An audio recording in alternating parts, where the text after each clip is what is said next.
And now, after years of planning, sweating, and going broke, here is the Boots and Whiskey Podcast with Jim Belisle. I'll alert the media. Why they would give this man a podcast is anyone's guess. Then there is what could only be a bizarre coincidence or something else. Welcome to the Boots and Whiskey Podcast with Jim Belisle. Fat, drunk, and stupid is no way to go through life, sir. Country music and fine moonshine. Finally, a podcast that lets it all hang out. Let's level with America. Got your boots? Ready for some whiskey? These boots are made for walking. One of these days, these boots are gonna walk all over you. And now, the Boots and Whiskey Podcast with Jim Belisle. Hey everyone, Jim here, Boots and Whiskey Podcast. Welcome. If it's your first time here, welcome. We have Cam Bogle on the show today. If you listen to our Jenny Teeter episode that's also out today, you know that this is an episode that should have come out weeks ago, and I apologize to Cam and his team for it not. I just suck. That's the long and the short of it. So we're not going to dwell on it. Oh, that crap. I don't have the time or the mental space to worry. But thank you for being here. Cam, thank you for your patience. It's a great conversation. Cam's music is great. What Cam's doing in his personal life is great. Everything about this dude is great. Like, he is the real deal. Like, he's the kind, don't tell his girlfriend this, but he's the kind of dude you want to take home to mom. Not me, but if you're a lady. Anyway, I'm going to get canceled eventually. But thank you, Cam, for being here. You're a sweetheart. I love you, brother, and keep doing what you're doing. You're kicking ass, and you're doing one of the most courageous things you could do. So I thank you for that. They'll figure it out. They'll hear it. So thank you for being here. If it's your first time, if it's not your first time, thank you for coming back. Like I said, Jenny Teeter is out today, and there's a ton of other episodes out that I would love for you to hear. So take the time. We appreciate you more than you know. And we'll see you on the flip side of this episode. Cam Bogle, everybody, enjoy. Cheers. So it's fun, man. I'd say Zach Top is the best in the world right now. He really is. It's one of those things where it's nice to see, and I know I get shit for this all the time, but it's nice to see like real country music. Yeah. You know, for sure. Like, and what's crazy too is like, and you think you're good, and then you see people out there like Zach Top, who's 27 years old, and I'm 25, so I got a couple years maybe, but he's breathing the same air as you, and he's ripping on that guitar, hitting those runs like you wouldn't believe. And you're like, gosh dang, I have so much work to do. but maybe not even, right? Because like I know people that were seeing him, like 2 years ago, and playing the rooms with 30 people in it. Yeah, that's incredible. Good for him. So it's it's one of those things where when these artists that you can see the trajectory going, and they're playing in these smaller places, it's like you can't not see them. Right.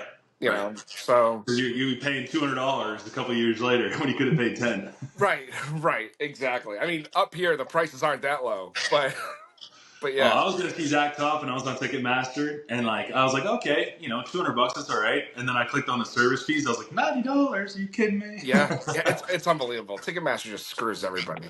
Yes, sure do. It's unbelievable. So where are you from? Where am I from originally? Yeah. I was raised up north, and then 3 years ago, I got a job down here as a fireman. So I came down here. My sister came down here first to work for CAA, which is the Creative Arts Agency, which is the biggest one here. And so I followed her down here, got a job here as a fireman, and I've been living here for 3 years now. Damn. Yeah. So how long has music been a thing for you? So when I was 15 years old, I got my third concussion in hockey. And that was my whole life back then. I grew up dreaming of being an NHL player. Sure. And, I'm 6'6", and I'm 250 pounds. So you're 6'6"? Yeah, I'm 6'6". So, it could have been a possibility for me. But my cousin made it to the NHL, so I'm living vicariously through him. Nice. But so that broke me. I lost my whole identity. And then I discovered singing at a younger age than that, but I really took it seriously when I was 15, and that was the only thing that made me as happy as hockey. So I just kept going with that since. That's awesome. Thanks. Let me ask you this, because I work with this kid that he was like the best goalie in our state, right? Really? He was like, we live in a town with not a ton of people, and like D1 schools were coming to see him and stuff, and like that was a big deal, Yeah. and I don't want to talk too much for him, but like from all accounts, like he had a mental breakdown, like couldn't handle the pressure, Yeah. right? It's a lot. Now, is that a real thing? Handling, yeah, for sure it is. You have a lot of people relying on you. Every conversation you have is like, "Oh man, when's your next game? Oh, I Right. can't wait till you make the NHL." And then it's a constant mental battle, and not even just from outside. It's a lot of the conversation you have in here with yourself, but you got to keep telling yourself every day, I'm worth it. I'm grateful. I was meant to be here. And I don't know if you're religious, but I am. So I was like, this is God's plan for me, and that's what I Yes. keep telling myself every day to keep going with this career. Right. I mean, and that's, I think we talk a lot about mental health here, like a lot, because, you have to be a little fucked up to do this kind of thing. You know Yeah, what I mean? Like you do. yeah. But like nobody talks about how lonely it can be. It sure is, and there's so many. What people don't understand is if you chase the arts, there's so much sacrifice involved. Weekends that you get to hang out with the boys, you're gonna be inside practicing. That trip you wanted to take, well, I just spent $2,200 on my last song, so I can't take that trip. And just all the practice hours you put in rather than spending time with your family. There's so much sacrifice, and people don't recognize that. So when Right. people see people get these awards like Jelly Roll up there, who spent the last 40 years or 38 years working towards that, yeah, I cried. I'm like, Oh yeah. I don't understand what 40 years into this feels like, but at least 10 years I know what it feels like, and it's a lot. Like I mean, think about it just in your musical journey alone, right? Since you started taking it, seriously. Not that you haven't always, but now that you really have put in the effort, right? Think about how much you've sacrificed just that alone. Forget about being a firefighter, right? Because that's a different sacrifice on a total different level. But like, and I know, this is just a stupid podcast, right? But like, I It can seems even hard. say it. Like, being on this island, you feel all alone, regardless of how much support you have or not. Yeah, no, I totally agree with you. One song can do super successful, and you're like, all right, here we go. Yep. And the next song can actually tank, and then you're Yeah. like, gosh dang, I guess no one cares. And then you're back, you feel like you're alone again. Yeah. Yeah. And that happens like crazy. Or you put a couple hours into a TikTok, you post it, doesn't do nothing for you, and then you're like, dang, like, do I want to wake up tomorrow and then spend another 2 hours, and that might not even, nothing might not even happen with that. Right. Before, so right before COVID, I made about 500 videos on TikTok. None of them got over 10,000 views, not a single one. But I just remember hearing, Mr. Beast at all? Oh yeah. Yeah. Yeah, he follows me on Instagram, which I don't even know why, but just he follows 500 people. I couldn't believe it. So he said he posted over like 900 videos before his first one went viral. So that's what I constantly had in my head. I'm like, just one of these will take off. So one day I moved to Buffalo at the time, and I hopped in my car and I sang. I think I sang a Brett Young song, and I posted it in my car. I was like, this is sort of low quality, but whatever, I'll just post this. It got 300,000 views. I was like, what? This is it. So I kept doing that for 3 more months every day. I did 3 videos a day, and I got 300,000 followers just off that. So when you think like, I should just quit now. Like, just keep going, and something great's going to happen of it. Yeah. Something has to happen. It's almost like the law of averages. Where it's it just it's funny because like when I have these conversations, so like I got diagnosed with adult ADHD like 2 years ago. I'm sorry. No, it's fine. I've always had it apparently, and it actually makes a lot of things make sense. It's good you for know, podcasting, I think. right? Got lots But of energy. like you stop and you think about it, or I stop and I think about it, and it's like all of these things I ever did or didn't do or started and never completed. Like I always thought like I was just fucking up. And sorry, we swear. I mean, I'm a New Englander. All right, That's all we I don't do. know. And they're commas. But it's like you think that you have something wrong with you. For all this time, and you just don't realize that. Oh, it was just something you didn't know how to manage. Right. Right. And it's not that you're fucking things up. I mean, you probably are. You might be, but there's a reason why all of these things happen the way they did.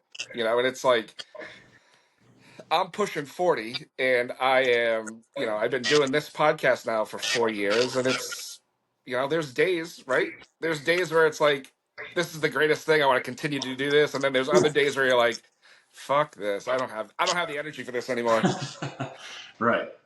Well, there's something inside you that's driving you to do this, and I love your podcast, dude, and what you're doing is really great. Thank you for giving artists like me a platform. Like, Oh, it hell means a yeah, lot man. to us. You don't understand the difference that you make, so keep doing this, Well, please. I don't know if you've ever listened to an episode or not, but like, I famously have always said, like, when people come on, I don't really care about the music. Like, I love the music. I love what you're doing. I think you're doing a great job at it. But to me, it's more important to more or less get your story, like as you as a person, rather than, I wrote this song about an ex-girlfriend, like, great. You and everybody else, right? But like, Yeah. why is your story special? Because everybody's story is special. It's important to get those stories out. Sure, and let me go back to something you said earlier about your ADHD. And you might think that's your biggest weakness, but I think it's your greatest strength. I mean, the fact you're going to keep thinking of things to say, and you have so much energy right now, and I love it. And it just makes me think like I was singing really songs that were super high up before puberty. Tons of songs. I could sing every song super high up. Right. And then I hit puberty, and all that changed. My voice dropped like really low. Like my voice dropped so low, and I thought it was the end of the world. I'm like, I can't sing a single song anymore. But then that became what I thought was my biggest weakness was my greatest strength, because Right. now I post these songs that are different than everyone else. Well, not different than everyone else, but like songs like Josh Turner and Scotty McCreery post and Dylan Scott that are really low. It's now my biggest strength, and people appreciate my voice for that reason. When I thought the fact that my voice was so low and I couldn't sing high songs anymore, I thought that was hindering on me. But really, it's to my advantage. So your ADHD might be the greatest thing that's happened to you for this podcast. I mean, I don't know if I would tell my ex-wife that, but it's definitely, it's definitely become a strike. That's for sure. But yeah, I mean, for me, the kind of sound that I like in country music, like that lower octave, that's to me like real country music, Yeah. even if it is radio friendly, and I shit on radio a lot because it's fun and easy and it gets clicks, right? Yeah. But like, the Scotties of the world and the Josh Turners of the world and all that, like those songs are timeless. And a lot of it has to do with their voice. Yes, for sure. Yeah. And I think that every genre evolves over time. Like, people aren't really making music like Michael Jackson did anymore, pop. And you know what I mean? And I think there's a time and place for every subgenre of country too. If I'm at a party, I don't want to hear. Not as I mean, Zach Bryan does have some upbeat songs, but he's a lot of slow songs. And I don't want when I'm at a party. I don't know if I want to hear that. But when I'm at a Speak for party, yourself, Cam. oh, I'm sorry. I'm gonna get my emotions if I start listening to Zach Bryan at a party while I'm drinking beer, but like, if I'm at a party and dang Luke Bryan comes on, that's awesome. But if I'm driving my car alone after work or a tough shift, I'm putting on some Zach Bryan, Yeah, absolutely. and I'm gonna feel that. Absolutely. Or if you're driving down somewhere and there's a bunch of hot girls, you're gonna roll down the windows and put Luke Bryan on and be like, "Yeah, I'm cool." Just how it's gonna I work. think it on Morgan Wall. Yeah. So when you were so you're from New York? No, I'm actually from Canada. Well, I was born in Portland, Maine, and then I was raised in Canada for a lot of years, and I moved back down here 3 years ago. Okay, all right. Crazy. So are you guys nicer than us? Is that true? Here's what I'll say about Americans, which I like. I like people with strong opinions. Americans definitely have. I can't wait for this. This is gonna go viral here, Kim. And I like people who say what's on their mind, and it makes it easier. You know what you want from them. You know what they want, and it just makes life a lot simpler being around somebody who sort of sets their boundaries right away. Not even boundaries, but just like says what they mean and mean what they say. Sets the tone real quick. Yeah, exactly. Up north, they'll reserve some of that stuff, and there's a time and place for that too. I mean, you can't just be mean right away. But True. So, yeah, how were you an adult when you came to the States, or? Yeah, so I lived in Buffalo when I was 21, and then I moved back up north for a little bit. I finished fire school, and then I came back down here 3 years ago. Okay. Now, This is going to sound really stupid. Is there a difference between firefighter training in Canada than it would be in the States? No, there isn't. There's just a difference between every department. So some departments are a lot more safety oriented. our department is very citizen first. So we're trained really well. So, but we're gonna go into a fire rather than stand on the outside of a fire, just attack from the outside. Because Right. we have the equipment to. What's the point of being a fireman and you have all this equipment if you're not going to go into a fire? Right. And it makes this job way more thrilling too. I've been in a lot of scary situations so far. But yeah, we're here to save people, so we're gonna do the necessary means to do that. Yeah, I've before even the country music thing and all that, like first responders have always been near and dear to me. We um from where I live, I'm about 25 minutes south of Worcester, Massachusetts, where, we had one of the most deadliest firefighter fires, 20 years ago, 20 years ago, 25 years ago now. It's been a while, you know, in the city of Worcester. And those sorts of things hit you, regardless if have somebody or a family member that's a firefighter or not. Like that shit will rock a community, Right. and like, I've had family members that have been firefighters. I mean, around here, you're going to brush fires, and you may save a kitten from a tree or something. But but those guys and girls, you guys work your ass off. It's not for the faint of heart. That's for sure. It's cool. It's something that can change you just from one call. One call can definitely change your personality. Yeah. And I've had a couple tough calls, and luckily I have a great crew, so we were able to talk about it and come to terms with what we just saw or what we just did. But you can leave your family one morning. You might not come back home that night, or sorry, the next day, because they're 24 to 48-hour shifts. You might not come back home, or you'll leave as one person, you'll come back another. And so that's what people don't understand. It's scary. It's very scary. Now, do you mind if we jump into that? Sure. All right. Because I mean, whatever you want to do. I mean, this is just You how just the fire show away. is, I'll right? answer. Now, I don't know what your like relationship status is or anything like that. You don't have to get into that if you don't want to. But like, does that having a career like that? How much does that kind of, I don't want to say mess with relationships like that, like wives, girlfriends, kids, Sure. whatever. Luckily, my lady's a nurse, so we Okay. have a Well, very then similar job, and thank God we do. It'd be very awkward dating someone who wasn't involved in this type of stuff, Right. and wouldn't understand it at all. Right. So she's a very easy person to talk to you about that, and I'm really grateful for her. Yeah. But if I did have someone who was a nurse, I couldn't really, I could tell them about my day, but I don't think they'd fully understand it and be able to sort of understand what I was going through. And it's okay. Like, I'm not, like for a pity party every time you come home, because most days are amazing. Right. Most days rock. But for those hard days that come along, those rainy days, you would have to have a really good crew. And I've got a great chaplain at work. If I ever need a prayer or something, I can give him a ring and he can help me out. Luckily, he's my captain too, so that works out. I mean, but you're absolutely right. Like, you can't, I know, I'm sure a lot of people know from experience, just listen to this. Like, it's hard to make a connection with somebody if they don't get it. Yeah. Because at the end of the day, whatever your job, career, whatever is, like, that's what you're doing to provide. Like, Yeah, girls and a lot of times you just need space and time to heal from things. Like, if I come home one day, I want some alone time for probably a couple hours to regroup, and then I can join the world again. Yeah, no, dude, like, Yeah. that's, I can't tell you how much that resonates, because it's like, I used to be that person, or I am that person now, and I didn't realize it, where like I needed time after work, and I've never done anything like that, but you need that time, you need that buffer. Yeah. And if people don't get that, it's hard. It's really, really hard. I totally agree with you.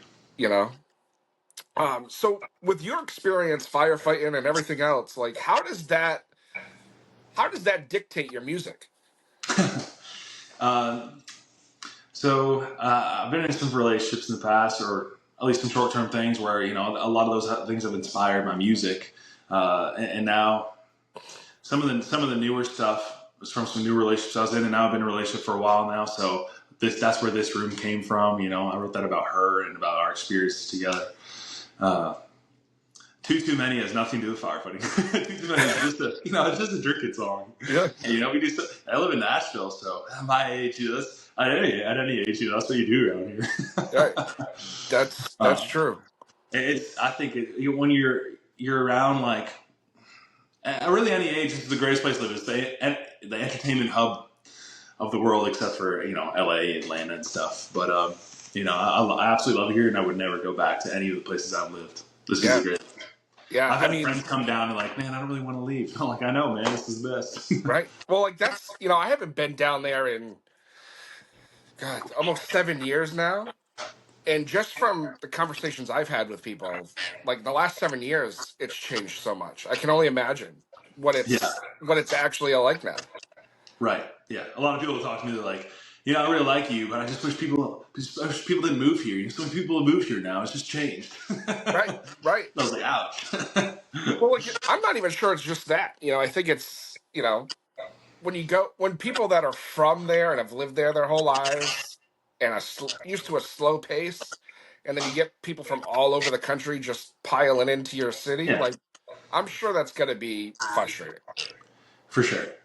And like up in Canada, growing up, maybe I'm viewing the world this way because I was in the hockey realm growing up. But whenever I went outside in wintertime and I drove past ponds, they were always filled with kids. And as I grew up, I noticed there were no ponds with no kids on them. And maybe that's just now every kid's on an iPhone or something, or an iPad, or kids aren't as interested in doing these sports. I'm not sure. But that's just growing up. That's one thing I've noticed as well. Yeah, it's true. It's true. My parents and I were talking about it the other day, and when I was a kid, I was in everything. I played baseball most of the year, right? And now, my oldest biological child, he plays soccer for some reason, and they could barely field teams this year. Whoa. And it's like, what the hell is going on? I agree with you. It's crazy. You said he's like 15 or 16? My oldest biological child is almost 10. Okay, gotcha. Yeah. I have a stepson who just turned 15, and my youngest will be 6 at the end of the year. Awesome. And they're nonstop. My oldest plays football, and that's interesting in and of itself. For sure. And then my youngest, he just wants to play baseball like Daddy did. So it's like it's crazy. I don't know if I have the bandwidth to do it all. Yeah. They'll look back and appreciate it for sure. Oh, absolutely. Absolutely. Because I think about it all the time. Like, I'm an only child, and, my parents were there for everything, and I just wish I would have been a better ball player, I think. Maybe I could have. Not everyone makes it to that MLB. Right. But baseball's baseball's hard, For sure. It's not ice hockey. But hey, you guys get paid more. That's true. That's true. We're way bigger bitches though than hockey players. Well, a baseball hitting your thumb, that would hurt anyone. Yeah, but you're getting run over by 6'6" dudes on skates.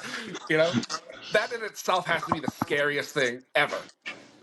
I don't know. I've got hit 3 times really bad. Those are my 3 concussions in a year. Because talking about like growing up, my siblings did speed skating, figure skating, and so they were both speed skaters at the time. And I was like, dang, I want to do speed skating while playing hockey.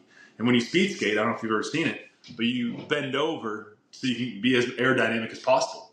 So I started doing that in my hockey. And so I was getting close to the boards, completely bent over because I was trying to be quick and out of habit because of speed skating. And I'd get hit from behind and my head would be thrown into the boards, right at the boards directly. So that sort of killed my hockey career because I tried to do speed skating, basically. Right. So if you're 6'6" on skates, you got to be what? 7 feet tall? I'll probably like 6'8". Really? Yeah. But still, 6'8". That's fucking huge. But they grow big here, They grow big, so I don't even feel tall here. What's that? I don't even feel tall here because they grow big. I don't know what they're feeding everyone around here, but like my crew I just worked with yesterday, 6'3", 6'7". I was like, dang, I feel short right now. Jesus. Yeah, no, compared to you, I'm like a midget. I'm 5'7" on a good day. I'm like 5'8" or 5'9" in my boots. Oh, you'll get there eventually. Don't No, worry. I won't, dude. I'm 38 years old. I'm all done. I'm all done. The only way I'm growing is out now at this point. Oh, come on. Um, yeah, dude.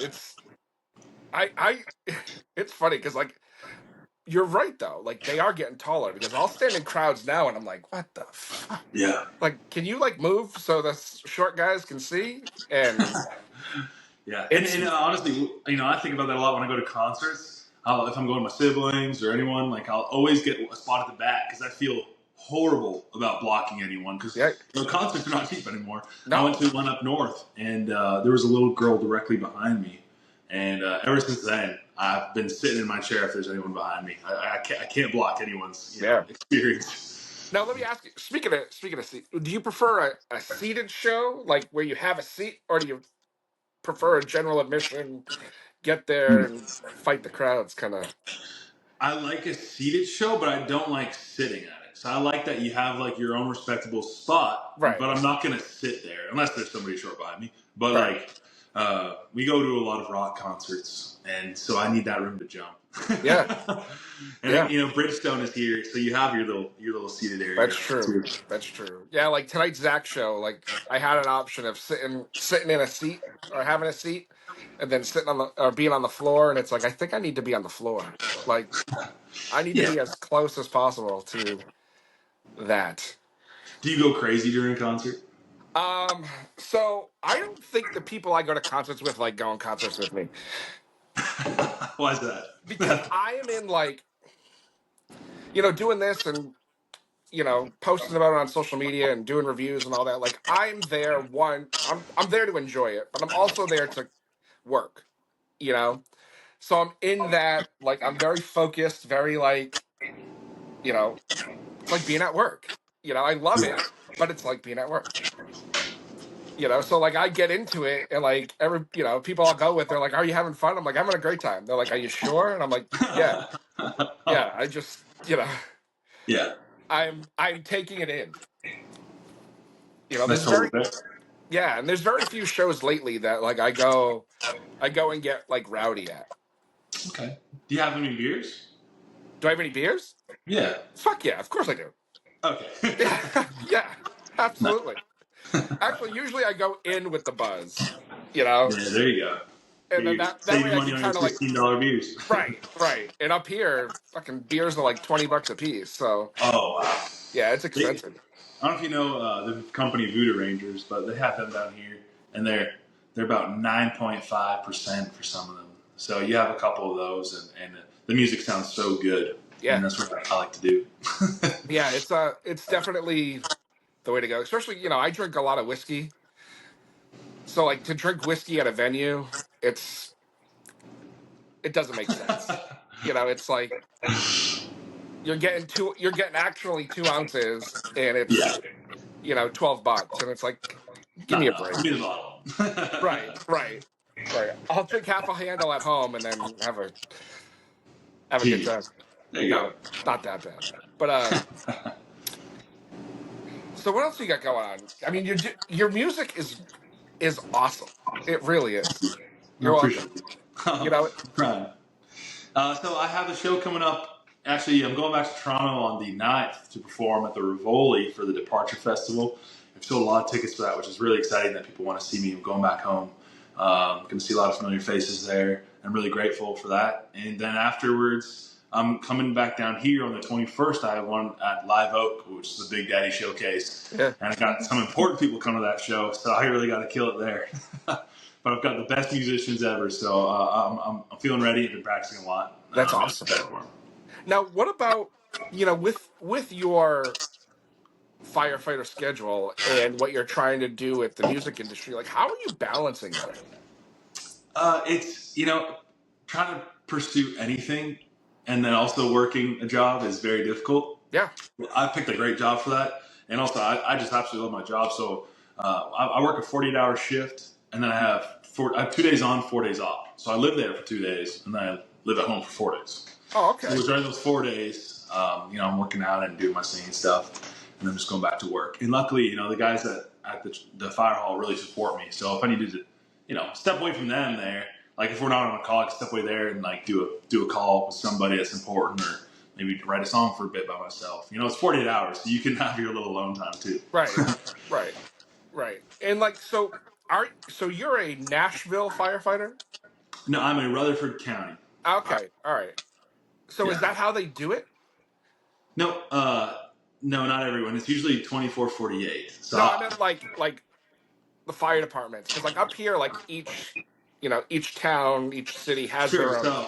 So there's Davidson County, which is the Nashville covers all them, and then underneath is Rutherford County. Okay. And there's cities inside like Murfreesboro, and they have their own fire department, but we're on the outskirts. Oh, all right. Yeah, cover All the right. boonies. Gotcha. So like if your city or town isn't big enough for like its own fire department, you guys cover that. No, we have our respected districts between the Oh, two. okay. Yeah, Yeah. that's how it See, works. like that's all foreign to me. Like we don't do anything out here by county or anything like that. Like we have Okay. counties, but like I think it's just out of. There might be some volunteer stations out there possibly that you don't know about. Oh yeah, no, we have a lot of volunteer stations. A Yeah. lot. Because people live everywhere and they need your help for sure. Yeah. I'm blown away by you, Cam. And, Like, and the cool thing I love about county firefighting is because when we go on calls, it's not like a 15-minute adventure where I'm driving 3 minutes down the road to your house. We're driving anywhere from 2 minutes to 25 minutes out there, and then so each call is almost an hour long. And if we're on a fire, because we cover such a large area, when we're on a fire, if we go in, it could be another 10 to 15 minutes before the next crew shows up, or like I'd say 5 to 10 minutes. So you're in a fire alone, and it feels really thrilling compared to if you're a city fireman. You get into a fire, there's going to be tons of firemen there in a second because there's so many different fire halls in one city. damn. Yeah. So what made you want to do that? I saw they had a very good video. So I was like, I really want to work for them, and there was a spot open. I love awesome. it. It's That's the best. great. That's great. So, God, firefighter, musician, fucking former hockey player. Like, is there anything you can't do? There's a lot I can't do. There's so much. don't say that. I'm brutal. There's tons I can't do. All right. I'll take your word for it because you're doing some of the hardest shit ever. Oh, thank you. I'm You're trying. welcome, man. And you're doing it well too, man. Like, Nice. There's one life, so I gotta try to live it up as much as I can and use whatever God gave me. that's true. That is very, very true. So when it comes to your music, what do we got to look forward to for the rest of the year? Well, what's really cool is, you think that you do some things in your life, and you're like, what was the point of that? So when I finished playing hockey, and after we spent all this money on hockey, I was thinking like, all those years, all those hours my mom drove me, all the financial sacrifices, like, gosh, that sucks. Then later on in my life, when I moved down here, I joined a hockey team. And guess who is on the hockey team? Morgan Wallen's producer, Joey Moy, is on the hockey team. He's my captain. And everyone who writes for Morgan Wallen is on the team too. So I'm literally on the hockey team with the best writers in Nashville. Which is crazy. I was like, I guess this is God's plan. He made me a hockey player, so I come down here and get connected with these guys. So that, I'm talking to them a lot, and I've been doing tons of writers rounds. I've been doing a lot of shows now, and a bunch of people have been coming out, maybe from my TikTok following or maybe my Instagram, where they just heard my music on a playlist. And my career's been growing a lot, and people are starting to hear my name, which feels really good. And I've been getting on podcasts like yours, and I'm really appreciative of you. So thank you. No problem. So like, we know how this industry can be. Like, you could be doing this today, and then tomorrow you could be fucking opening for who knows who on the biggest tour in the world, right? Oh yeah, that'd be nice. Have you ever right? Have you ever thought of what will I do with my firefighting career if this really takes off? Yeah, I get asked that a lot from my buddies too, and I love it. I love it like crazy. If I didn't do singing and all I did was firefighting, I'd still be super happy. But I just love both, and I got to do something on my 4 days off, so that's why I sing. It was my first passion in life before firefighting, so I'm gonna try my best. Sorry, it says reconnecting here. Give it a second. Yeah, it comes and goes. Okay. If I got on tour and started making some good money, I might have to say goodbye to them. But if my chief were to allow me to, do both and come back whenever my tour was over and maybe volunteer there, I'd happily do that as well. Because we do have we have a couple volunteers, so I would love to do. I would love to do both. Oh, hello, we're back. Yeah. We're back.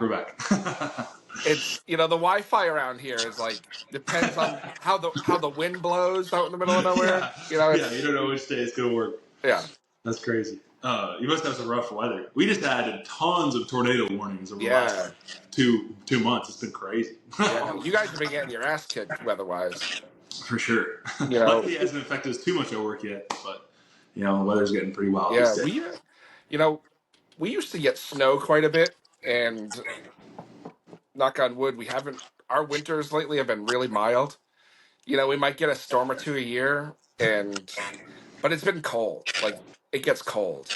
Yeah, I'm sure it does. I could do without the cold, but I like there's a reason why I like the cold better is because down here, like in the cold, you can do something about it. I could throw on an extra layer, but in the heat, there's only so many layers you can take off. That's true.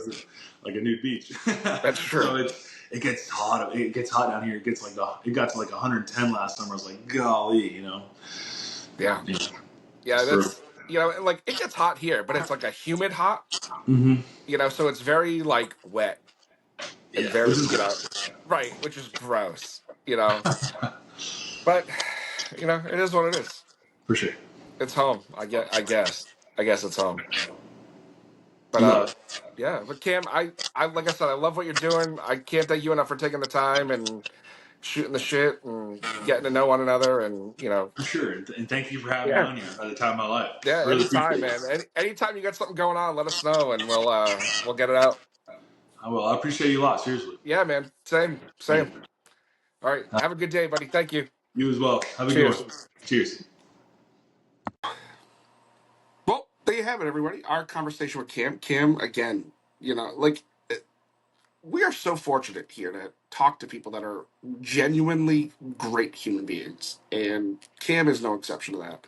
I thought about what I said at the beginning of the episode. Although funny, don't take me too seriously because I'm just a mess out most of the time. So, cheers to you. Thank you for listening, and we'll see you next Tuesday. Cheers, guys.